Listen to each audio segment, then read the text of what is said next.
Jed Pengen, vocalist of the Filipino rock band The Dawn, shared about how they appreciate the fans of SB19 turning on and waving their light sticks during their performance at the JBL concert with SB19 and other artists.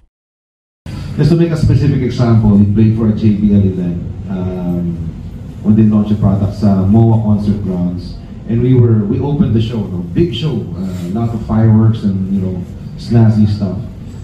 And then the audience was just basically kids, younger than my daughter. They were just there and watching. SB19 fans. Mga SB19 fans. So medyo kinakabahan din kami kasi fans ng SB19 and Horizon.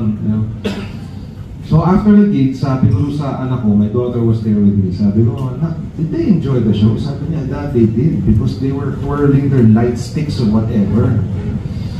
Tapos si Roxy, yung aming photographer, sabi niya, sabi niya, Sir Jet, ganun yun kasi pag binaba nila those light sticks during your performance, that's the sea of death or something na sinasabi nila. Ganun ba?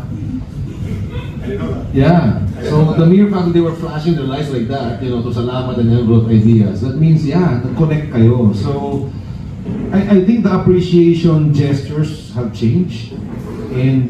But ngayon, for the fact that you see them smiling and mouthing off your songs to the lyrics, I think it's a win compared to the 80s then when people would be slamming and punching each other. Iba na lang talaga yung gestures na yun. I guess your music transcends from one generation to another. Yeah, we're thankful for that really. Salamat.